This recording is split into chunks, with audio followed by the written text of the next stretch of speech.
नौगामा निवासी संयम जैन को जैना यूथ एक्सचेंज प्रोग्राम के तहत अमेरिका की यात्रा करने के लिए चयनित किया गया।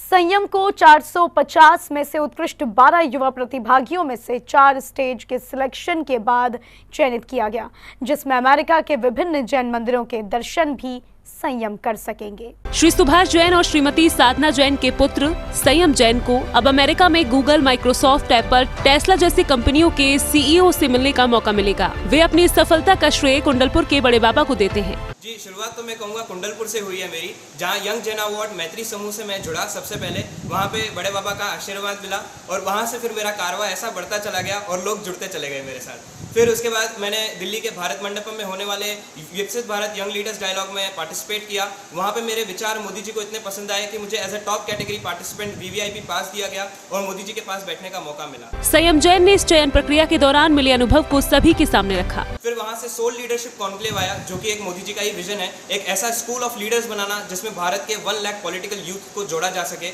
उसके लिए मेरे को इन्वाइट आया। वो एक नेशनल नहीं इंटरनेशनल इवेंट था। भूटान के प्राइम मिनिस्टर भी वहाँ पे जुड़े, शक्तिकांत दास जो कि अभी करंटली प्रधानमंत्री के पर्सनल सेक्रेटरी हैं, किरण बेदी जी हैं और जस्टिस डीवाई चंद्रचूड़ हैं जो भारत के पूर्व उच्च न्यायाधीश रह चुके हैं। वो सब मिले, उन सब से सीखने का मौका मिला, मुझे उन सब से मिलने का मौका मिला।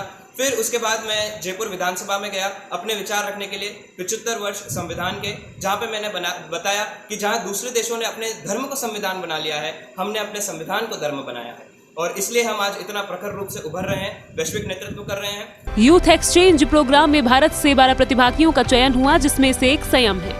और उसके बाद अब मुझे भारत का नेतृत्व करने के लिए अमेरिका यूथ एक्सचेंज प्रोग्राम में पूरे भारत से सिर्फ 12 बच्चों में जिनका चयन हुआ है, उसमें मेरा सिलेक्शन हुआ। स्वामी विवेकानंद जी को अपनी प्रेरणा मानते हुए संयम विजन के साथ आगे के जीवन में बढ़ना चाहते हैं। मेरी जैसी उम्र के बच्चों के लिए मैं यही कहना चाहूंगा कि स्वामी विवेकानंद ने कहा था, यदि आप मुझे 100 ऐसे ओजस्वी युवा दे दें तो मैं पूरे भारत की तस्वीर बदल के रख दूंगा। और वही सेम चीज मोदी जी भी कह रहे हैं कि 1 लाख पॉलिटिकल यूथ मुझे ऐसा चाहिए जो पूरे भारत के पॉलिटिकल लैंडस्केप को चेंज करके रख दे। तो मैं ज्यादा से ज्यादा यूथ से यही कहना चाहूंगा कि अपनी चेतना को जागृत करें और भारत के इस नई ऊर्जा के, इस विकास के रथ के जल्दी से जल्दी सारथी बने और इस भारत के विकास के रथ को आगे लेकर के चले। जल्दी से जल्द भारत की इस गति में जुड़ते चले जाएं। संयम अपनी सफलता का श्रेय अपने माता पिता सहित अपनी बहन को देना चाहते हैं और चाहते हैं कि प्रधानमंत्री मोदी के विजन के आधार पर कम से कम देश के 1 लाख युवा इस विजन के साथ देश को समृद्ध बनाने में सहयोग प्रदान करें। संयम के इस उपलब्धि पर समाज ने संयम को सम्मानित भी किया। जैन फोकस के लिए नौगामा राजस्थान से सुरेश चंद्र गांधी की रिपोर्ट।